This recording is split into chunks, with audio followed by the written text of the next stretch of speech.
तो बता रहे हैं आगे, देखिए, बुद्धि में जो सांसारिक पदार्थों के चित्र उभरते हैं उनका अनुभव करने वाला जीवात्मा है। पहले दृष्टा फिर दृश्य, इन दोनों को समझाएंगे अभी। तो दृष्टा हो गया जीवात्मा और दृश्य है प्रकृति, और प्रकृति से पदार्थ, जितने भी पदार्थ हैं इसको कहते हैं दृश्य। तो कह रहे हैं कि बुद्धि में सांसारिक पदार्थों के चित्र उभरते हैं, उनका अनुभव करने वाला जीवात्मा है।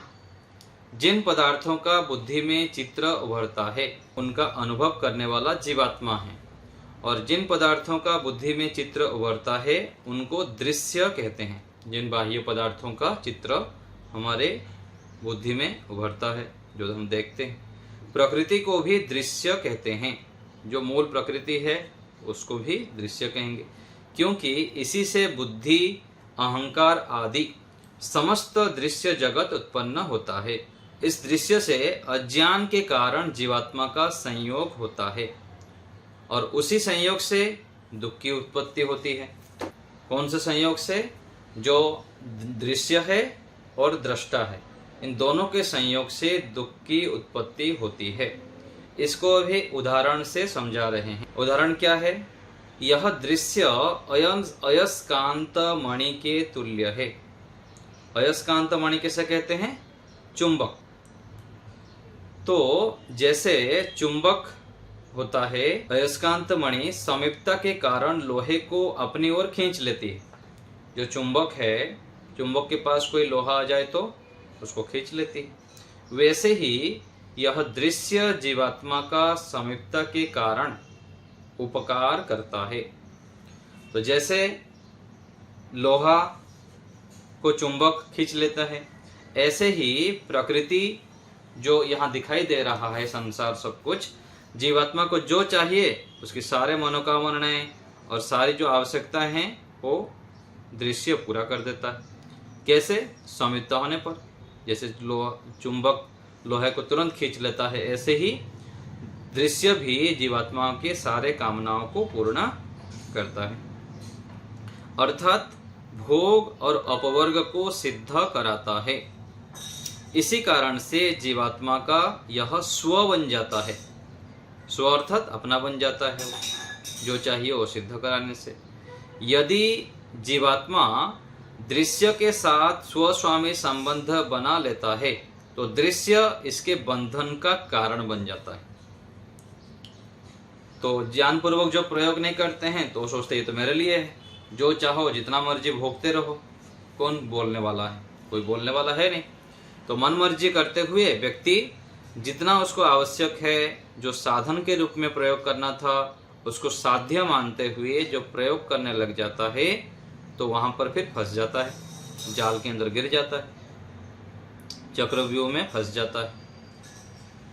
तो यदि जीवात्मा दृश्य के साथ स्वस्वामी संबंध बना लेता है तो दृश्य इनके बंधन का कारण बन जाता है। बुद्धि जीवात्मा के अनुभव का विषय बनती है। बुद्धि क्या है? जीवात्मा का एक साधन है। बुद्धि के माध्यम से वो अनुभव करता है, अर्थात जीवात्मा अनुभव करने वाला करता है और बुद्धि अनुभव क्रिया का कर्म बनती है। बुद्धि के माध्यम से जो आत्मा है वो जानता है, अनुभव करता है। चेतन पुरुष के सानिध्य से बुद्धि चेतन सदृश स्वरूप को प्राप्त कर लेती है। जो बुद्धि है, जड़ होते हुए भी चेतन जो जीवात्मा है उसके जब सानिध्य कर लेता है तो अपने आप को क्या मान लेता है? वो भी चेतन के सदृश होकर अपने को ज्ञान कराते हैं। तो वास्तव में बुद्धि जड़ पदार्थ है। बुद्धि का उपादान कारण प्रकृति है और वह एक स्वतंत्र पदार्थ है। बुद्धि एक जड़ पदार्थ होते हुए भी अपना अलग अस्तित्व रखता है, परंतु जीवात्मा के भोग और अपवर्ग को सिद्ध करने वाली होने से परतंत्र है। तो भोग और अपवर्ग को सिद्ध करना है हमको, तो बुद्धि रूपी साधन का उपयोग अति आवश्यक है। यदि बुद्धि को हम शुद्ध कर लेते हैं तो वही हमारे लिए एक बहुत मजबूत साधन बन जाता है, और जो बुद्धि है और हमको अपने लक्ष्य की ओर पहुंचा देता है, यदि हम ठीक ठीक उसका प्रयोग करते हैं तो। जीवात्मा दृक् शक्ति है और बुद्धि दर्शन शक्ति है। इन दोनों का प्रयोजनकृत एवं प्रवाह से अनादि संयोग बंधन का कारण है। तो अनादिकाल से हम क्या करते हैं, खाए पिए मौज मस्ती किए, फिर मर गए, फिर अगले जीवन में फिर से ये बुद्धि आदि साधन सब मिल जाते हैं।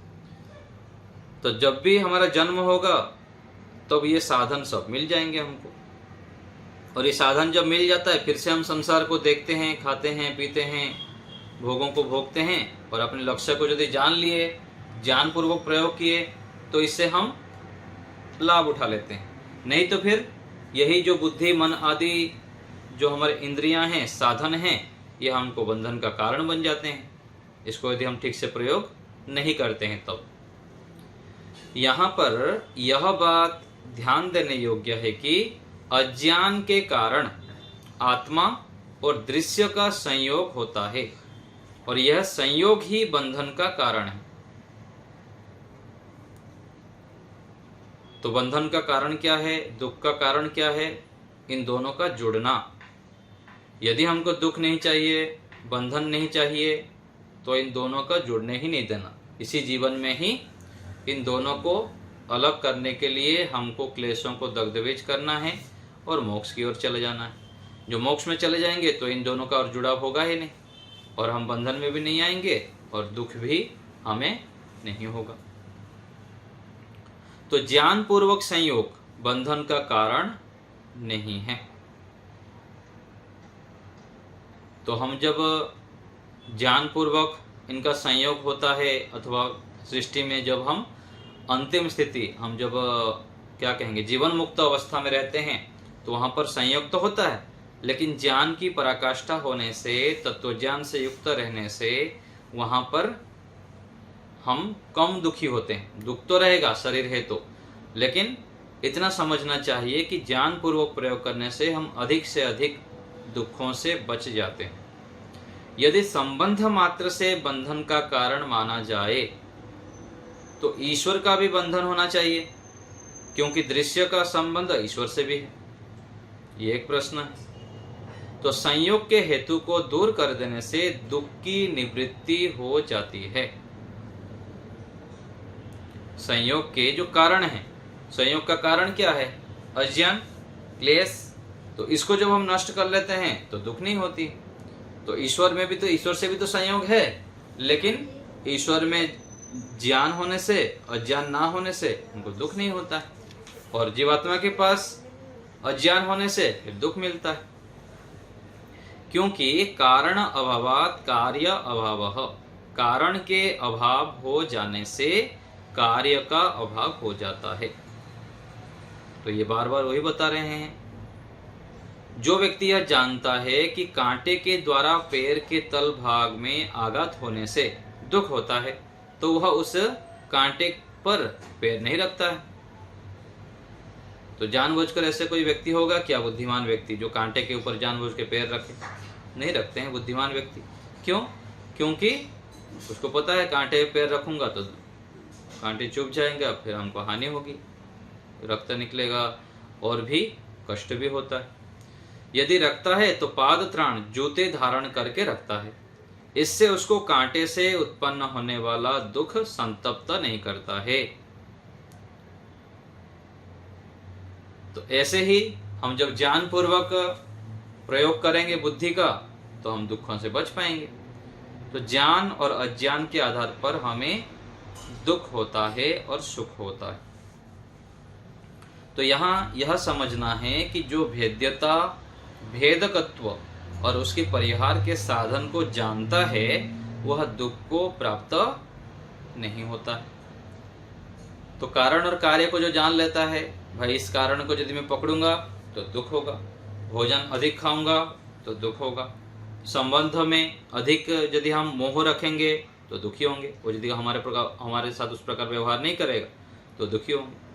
तो यहाँ दुखी हम क्यों होते हैं? क्योंकि हर समय हम अति कर देते हैं।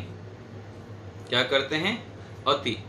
अति जहां पर हुआ वहां पर दुख प्रारंभ हो जाता है। कोई भी वस्तु हम प्रयोग करते हैं, मोबाइल से लेकर वस्त्र से लेकर कोई भी साधन संसार में जो हम प्रयोग करते हैं, उसको हमको जितना चाहिए साधन के रूप में हम कोई कितने भी प्रयोग करें, कोई भी साधन संसार में प्रयोग करें, उसमें हानि नहीं है। लेकिन उसको जब हम केवल ये मन में बिठा के प्रयोग करते हैं कि इससे तो मैं पूरा तृप्त हो जाऊंगा, ये सांसारिक पदार्थ मुझको पूरा तृप्त कर देंगे, तृप्ति की भावना से जब हम करेंगे तो क्या होगा? फिर वहां से शुरू दुख, क्योंकि उसके अंदर वो सामर्थ्य ही नहीं है। संसार के कोई भी व्यक्ति वस्तु में वो सामर्थ्य नहीं है कि हमको वो तृप्त कर दे। लेकिन हम यदि मान के चलेंगे कि ये तो हमको तृप्त कर देंगे, तो यहां क्या शुरू हो गया? अज्ञान। तो वहां से फिर दुख शुरू प्रारंभ हो जाता है। तो ये हमको निश्चयात्मक बुद्धि बिठाना है मन में कि संसार के प्रत्येक वस्तु में दुख छिपा हुआ है, इसका प्रयोग हमको करना है। लेकिन जो तृप्तिदायक पदार्थ है, तृप्त जहां से मिलेगा हमको, उसको हमें प्राप्त करने के लिए ये सांसारिक वस्तुएं हैं। ईश्वर से जुड़ने के लिए, ईश्वर की ओर बढ़ने के लिए, मोक्ष प्राप्ति करने के लिए, कराने के लिए इन वस्तुओं का मैं प्रयोग कर रहा हूं।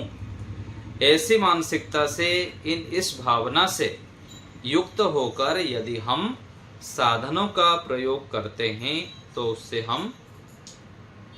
उससे जो मिलने वाला दुख है उससे बच जाते हैं,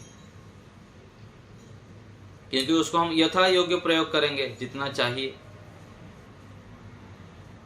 तो ये यहां पर कह रहे हैं कि जो साधन है उससे जो मिलने वाला दुख है उसको ठीक से जानकर प्रयोग करेंगे तो दुख नहीं मिलेगा। यहां पर सत्वगुण भेद्य है और रजोगुण भेदक है, और तत्वज्ञान क्या है? परिहार का साधन है। तो ये थोड़ा दूसरे शब्द में बता दिए, भेद्य और भेदक, और तत्वज्ञान क्या है? परिहार है। तो ये थोड़ा सा कठिन शब्द दे दिए, भेद्य और भेदक। तो जैसे कांटा है, तो कांटा को क्या ले लेंगे? यहाँ पर आगे बताएंगे शायद। यहाँ रजोगुण तपाने वाला है अर्थात दुख देने वाला है, और सत्वगुण तपने वाला अर्थात तपन क्रिया वाला है, क्योंकि तपन क्रिया कर्मस्थ है और अपरिणामी जीवात्मा में नहीं होती। तो ये यहाँ पर कुछ शब्द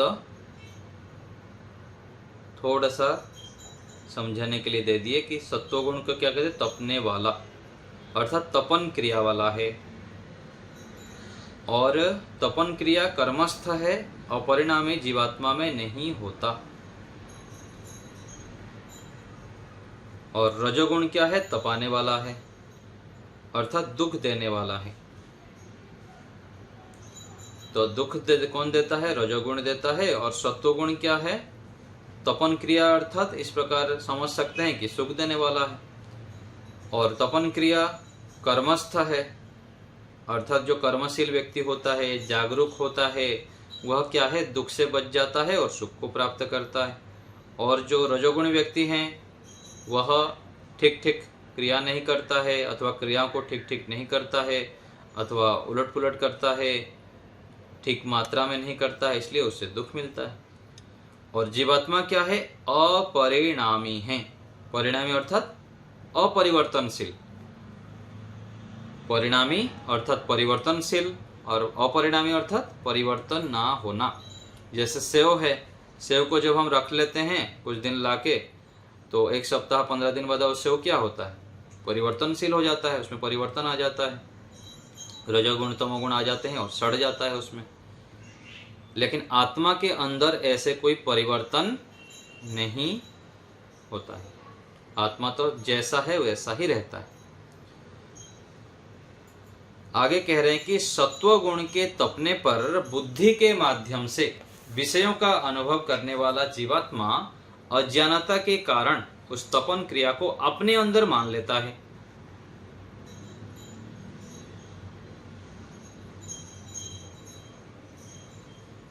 तो आत्मा जब अपने साथ सांसारिक वस्तुओं को कर देता है, सुख दुख को अपने अंदर बोलते हैं मैं ही सुखी हो रहा हूँ, मैं ही दुखी हो रहा हूँ, अथवा बाह्य वस्तुओं को अपने साथ जोड़ देता है।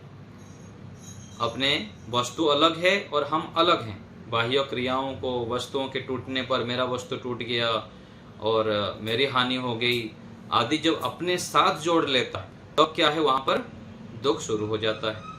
वास्तव में दुख गुण रजस द्रव्य का है और सत्व गुण, रजगुण और तमोगुण, इन तीन सूक्ष्म द्रव्यों से समस्त संसार की उत्पत्ति होती है। और संसार में जो सुख है वह सत्व गुण का धर्म है, दुख रजोगुण का है और मोह तमोगुण का है। अज्ञानता के कारण जीवात्मा सुख, दुख और मोह को अपना गुण मान लेता है। क्या मानता है? मैं ही सुखी हो रहा हूँ, मेरे अंदर ये जो बाह्य वस्तु है टूट जाने पर मैं दुखी हो गया, तो अपने साथ जोड़ देता है वो। तो अपने साथ जब जोड़ देता है तो वहां पर फिर दुख अधिक मिलता है अथवा अज्ञान का कारण बनता है, दुख का कारण बनता है, और वह जो साधन से ठीक ठीक उपयोग करना चाहिए था, ठीक उनका प्रयोग करना था, वो उससे लाभ नहीं ले पाता है। जब ज्ञान पूर्वक दृश्य का प्रयोग करता है तो जीवात्मा समस्त बंधनों से छूटकर मोक्ष को प्राप्त कर लेता है। तो यही बात है। तो प्रत्येक वस्तु, व्यक्ति, स्थान आदि जो भी हम प्रयोग करते हैं, जिनके हम संबंध में आते हैं, जिनके सानिध्य में आते हैं, उनको जब हम ज्ञान पूर्वक प्रयोग करेंगे तो वह मोक्ष के साधन बन जाते हैं, सुख के साधन बन जाते हैं। इसलिए हमें ऐसे प्रयत्न करना चाहिए कि इनको हम साधन के रूप में प्रयोग करें। आगे है, योग दर्शनकार ने यह कहा है कि यह दृश्य भोग और अपवर्ग की प्राप्ति के लिए है। पिछले जो हम कर्म किए हैं उसका भी भोग करना है और आगे हमको अपवर्ग भी प्राप्त करना है। जो लोग अज्ञान युक्त हैं वे भोगों में ही संतोष कर लेते हैं, खाने पीने मौज मस्ती में जीवन को बिताते रहते हैं, तो यही जीवन है। और जो तत्ववेत्ता हैं वे भोगों में दुख देखकर उनका परित्याग कर देते हैं। खाते खाते खाते थक गए, फिर रुक जाते हैं, बोले इतने जीवन से तो खा ही आ रहा हूँ, कितने जन्मों से अभी भी खा रहा हूँ, पी रहा हूँ, संबंधों को निभा रहा हूँ, तो इससे अधिक क्या हो जाएगा। वो फिर तत्ववेत्ता व्यक्ति, जो बुद्धिमान व्यक्ति, ऐसे विचार करता है। ऐसे विचार करके इनका परित्याग कर लेता है, परमेश्वर को पकड़ लेता है, ईश्वरीय गुणों को धारण करके फिर मोक्ष को प्राप्त कर लेते हैं। इसलिए प्रत्येक योगासी को यह जानना चाहिए कि अज्ञान पूर्वक प्रयोग करने से संसार के पदार्थ बंधन का कारण बनते हैं और ज्ञान पूर्वक प्रयोग करने से मोक्ष का कारण बनते हैं। वेद में भी यह बात कही है कि जो व्यक्ति कारण और कार्य को ठीक प्रकार से जानता है वह अमृतत्व को प्राप्त होता है। तो ये मंत्र है, ओम संभूतिम च विनाशम च यस्तद वेदो भयम सह विनाशेन मृत्युम तीर्त्वा संभूत्या मृतमश्नुते। भावार्थ क्या है? हे मनुष्यों, कार्य कारण रूप वस्तु निरर्थक नहीं है। जो भी ये संसार दिख रहा है ये मिथ्या नहीं है। कुछ लोग मानते हैं ना जगत मिथ्या, ब्रह्म सत्यम जगत मिथ्या। इनको कौन समझाएगा? मिथ्या कैसे हो गया? मिथ्या है तुम खा पी क्यों रहे हो? सब मिथ्या बोल के बैठे रहो, ऐसे ही घर में क्यों रह रहे हो? घर से बाहर रहो। थोड़ा सा भी बुद्धि नहीं लगाते कि क्या कह रहे हैं और क्या कर रहे हैं। ये संसार कुछ भी नहीं है, सब ब्रह्म ही है। ऐसे गलत मान्यता से व्यक्ति जीते रहते हैं। तो ये सब क्या है? मिथ्या नहीं है, सब निरर्थक नहीं है, किंतु कार्य कारण के गुण, कर्म और स्वभाव को अच्छे प्रकार से जानकर धर्म आदि मोक्ष के साधनों में संयुक्त करके अपने शरीर आदि कार्य कारण को नित्यत्व से जान के मरण का भय छोड़कर मोक्ष की सिद्धि करना चाहिए। तो यहाँ पर कोई भी जो भी साधन है, कोई भी व्यक्ति है, कोई निरर्थक नहीं है। प्रत्येक साधनों से हमें उपयोग लेना है, प्रत्येक मनुष्य से उपयोग लेना है और उनको हम साधन बनाते हुए, सीढ़ी बनाते हुए मोक्ष की ओर बढ़ना है। कोई भी यहाँ पर व्यर्थ नहीं है और निरर्थक नहीं। तो ऐसे मान के जब हम चलते हैं तो हमें लाभ होता है और हम दुख के जो कारण हैं उनको हटाते हैं और सब प्रत्येक वस्तु को, जो भी प्रकृति हैं और प्रकृति से बने पदार्थ हैं, उनका यथा योग्य प्रयोग करते हुए आगे बढ़ते जाते हैं। ये कहना चाह रहे हैं कि संसार का जो भी साधन है उसको बुद्धिमत्ता पूर्वक हम प्रयोग करें, ज्ञान पूर्वक प्रयोग करें, अति ना करें। ठीक है, अभी आप लोग को कुछ पूछना हो तो बताइए। हाँ डॉक्टर साहब बोलिए। नमस्ते जी।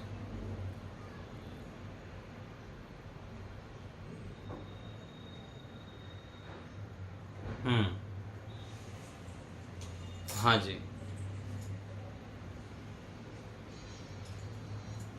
हाँ।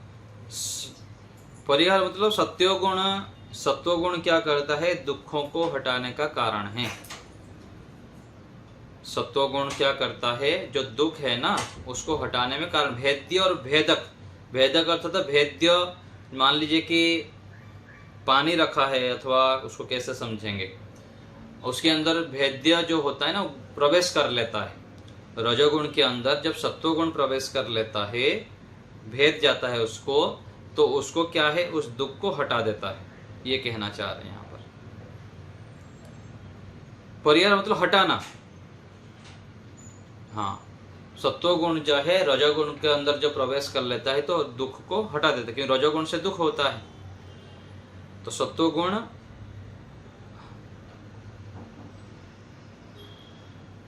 हाँ, रजोगुण दुख देता है।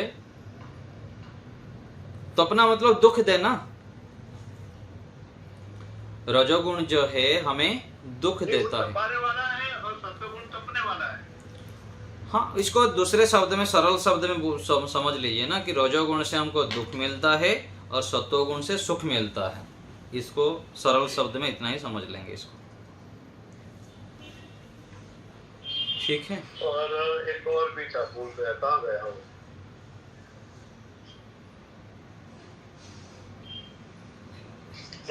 दूसरा मैं निकल गया मगर से, बाद में पूछूंगा। ठीक है, धन्यवाद। और किसी को कुछ पूछना हो तो बताइए।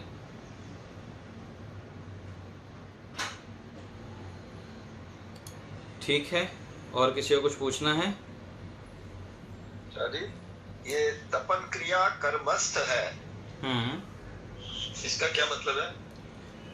तपन क्रिया मुझको ये समझ आ रहा है कि सत्वगुण जो है ना कर्मशील होता है। जो सत्वगुण व्यक्ति होता है ना वो कर्मशील होता है, और जो वास्तविक कर्म करने वाला है, अच्छे कर्म करने वाला जो है सत्वगुणी व्यक्ति होता है, और उसके कारण उसको सुख मिलता है।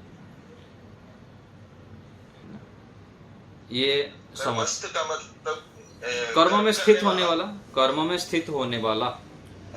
हाँ, कर्म में स्थित होता है। जो वास्तविक कर्म है, ठीक ठीक कर्म है, वो सत्वगुण से युक्त व्यक्ति करता है। ठीक है। निर्मला माता जी। नमस्ते आचार्य जी। नमस्ते। ये अपरिणामी जो है निष्क्रिय क्षेत्र में नहीं, एक तो ये, और बुद्धि में जो विद्यमान विषयों को देखने होने से सत्व में तप्त होने और उसे स्वरूप को ग्रहण वाले पुरुष अनुतप्त होता है। कैसे अनुतप्त होता है? दुखी होता है। अपने अंदर जब हम सांसारिक व्यवहारों को अपने से पृथक नहीं मानते हैं कि मैं अलग हूँ, आत्मा, ये सब जो साधन ही और मेरे से अलग हैं, जो अपने साथ जोड़ लेता है ना कि मेरा बेटा है, मेरा वस्तु है, मेरा सब कुछ है, अपनापन जोड़ देता है, तो वहां पर फिर व्यक्ति दुखी होता रहता है। और जो मैं अलग हूँ, और ये सारे जो संबंध है, वस्तु है, अलग है, इस प्रकार वो जानता है, तो वहां पर फिर निर्लिप्त होते हुए उसको दूर करने का प्रयत्न करता है। दुख आता है तो उसमें भी घुलता मिलता नहीं है, और सुख आता है तब भी वहां पर शांत रहता है। अनुतप्त अर्थात दुखी होना। अच्छा, ठीक है। और बुद्धि के द्वारा देखती हूँ सब गुण के, हाँ जी, हाँ बुद्धि जी, के द्वारा देख, हाँ जी, उसको बुद्धि के द्वारा देख। हाँ, मैं अलग हूं और ये बुद्धि आदि साधन जो है ये अलग है, इसको हमें समझना है कि मेरे से ये अलग है। ठीक है। सुदेशना बताइए। आचार्य जी नमस्ते। आचार्य जी यहाँ पर जो भेद्यता का हम दुख समझेंगे, कांटा समझेंगे, भेद्यता मतलब? हाँ, भेद्यता, भेद्य जो है ना दुख है, और इसको देखना पड़ेगा थोड़ा सा ना किस आधार पर कहना चाह रहे हैं। आचार्य जी ऐसे समझते हूँ, भेद्यता मतलब दुख, भेदकत्व मतलब दुख का कारण, और उसके परिहार मतलब उसको कैसे निवारण करेंगे हम। अर्थात भेद्यता कांटा हुआ, भेदकत्व कांटा जो घुस गया पैर में, और उसको कैसे निकालेंगे जो जानेंगे, तो कांटा को कैसे निकालने इसका साधन जब जान लेंगे तब तो हम उसको दुख से बच पाएंगे, ऐसे समझने से होगा? हाँ जी, हाँ जी। तो कांटे ठीक है। कांटे को निकालने का कारण, कांटे यदि प्रवेश कर लेते हैं तो यदि हमको सावधान रहते हैं पहले से कि कांटे यदि हाँ। पैर में जूता पहने हैं तो कांटे घुसेगा नहीं। हाँ। तो ऐसे ही जब हम पर तत्व ज्ञान रहेगा तो हम अज्ञान आने पर तुरंत हटा सकते हैं, उसको दुख को हटा सकते हैं। जी ऐसे समझ सकते हैं। ठीक है आचार्य, धन्यवाद। ठीक है। तो दुख, दुख का कारण, तो दुख का कारण हो गया कि हम जीवात्मा का प्रकृति के साथ संयोग, इस सूत्र में ये कहना चाह रहे हैं। ठीक है, आज यहीं रखते हैं।